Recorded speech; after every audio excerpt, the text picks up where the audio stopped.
अब हम लोग क्या देख रहे हैं, अब हम देख रहे हैं कि मास स्प्रिंग सिस्टम में इंटर कन्वर्जन। यहाँ पर बेशक आप नए पेज पे हेडिंग डाल लें या इसी के अगले पेज पे हेडिंग डाल लें, इंटर कन्वर्जन। मैं यहाँ पर लिख भी देता हूँ आपको चैट में, इंटर कन्वर्जन और के ई काइनेटिक एनर्जी, बैठ जाओ, काइनेटिक एनर्जी इधर इधर, and potential energy in mass spring system.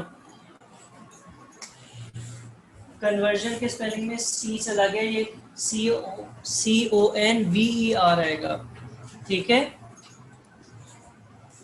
लिख लिया ये। Conversion of kinetic energy and potential energy in mass spring system and potential energy in mass spring system. अच्छा, इसको थोड़ा सा देख लेते हैं, इंटर कन्वर्जन के किस तरीके से इसमें काइनेटिक एनर्जी और पोटेंशियल एनर्जी क्या होगी, आपस में इंटर होगी उसकी। तो हम लोगों को पहले तो हम काइनेटिक एनर्जी को बेसिक डेफिनेशन देखते हैं। काइनेटिक एनर्जी कब होती है किसी भी बॉडी में, कोई बता सकते हैं? काइनेटिक एनर्जी किस वक्त होती है किसी भी बॉडी में, कोई भी बोल दे जिसे पता है। जब वो मूव कर रही होती है, जब वो चल रही होती है कोई भी बॉडी, तो उसमें क्या होती है, काइनेटिक एनर्जी होती है। अगर आप इसका फार्मूला देखें तो वो क्या होता था, ½ mv², ठीक है। और इसके ऑपोजिट जो दूसरी एनर्जी है जिसकी हमने अभी यहाँ पर बात करनी है, वो क्या है, वो है पोटेंशियल एनर्जी। और पोटेंशियल एनर्जी किसी भी बॉडी में उसकी पोजीशन की वजह से होती है। और वो पोजीशन, या हम कह सकते हैं कि वो बॉडी जब रेस्ट पर होती है तो उसके अंदर पोटेंशियल एनर्जी होती है। और उसका फार्मूला क्या होता है, उसका फार्मूला होता है mg और h, ठीक है। अब हमने क्या देखना है कि ये जो आपका हॉरिजॉन्टल मास स्प्रिंग सिस्टम है, इसकी मुख्तलिफ पोजीशंस पर काइनेटिक एनर्जी क्या होगी और पोटेंशियल एनर्जी क्या होगी।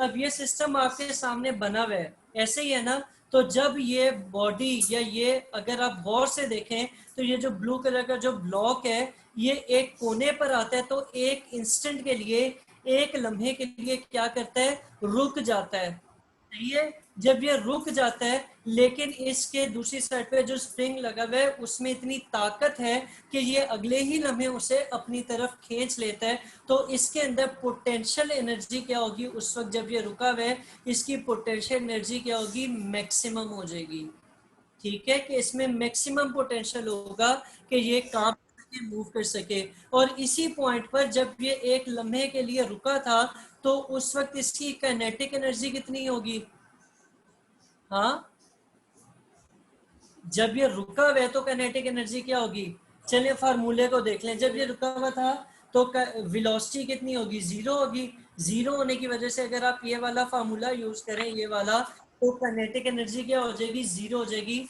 यानी एक्सट्रीम पोजीशन पे, इस वाली पोजीशन पर काइनेटिक एनर्जी क्या होगी, 0 होगी, और पोटेंशियल क्या होगी, मैक्सिमम होगी, सही है, ठीक है, समझ आई है।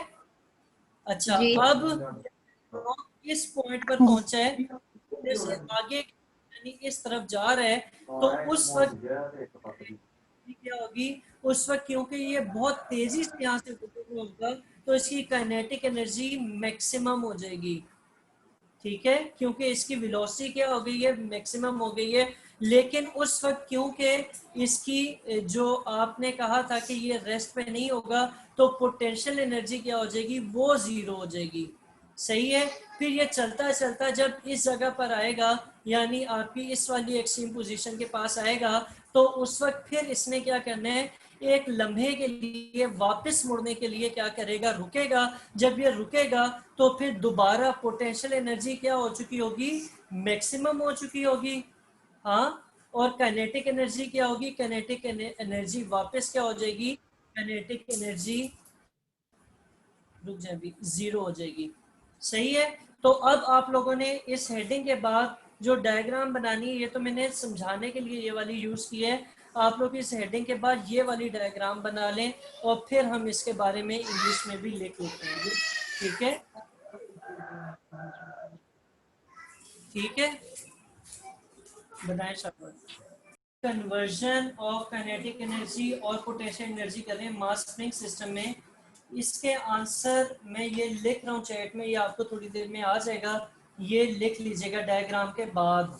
ठीक है, तो ये क्या है, ये है कि kinetic energy will be zero at extreme position since the mass will be at rest for some instant, after some time the mass will move towards mean position with maximum velocity due to restoring force.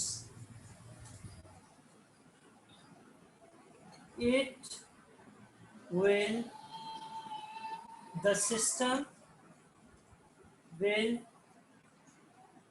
have maximum kinetic energy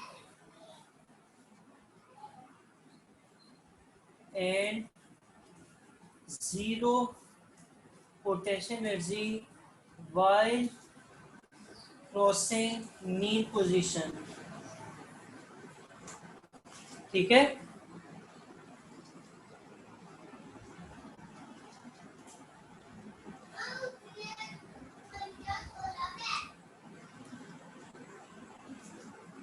अब ये आप लोगों का last formula बनेगा कि अगर आपको उन्होंने मास स्प्रिंग सिस्टम दिया हुआ हो और आपने उसका क्या निकालना हो, टाइम पीरियड निकालना हो, तो उसके लिए आपका ये वाला फार्मूला यूज होगा।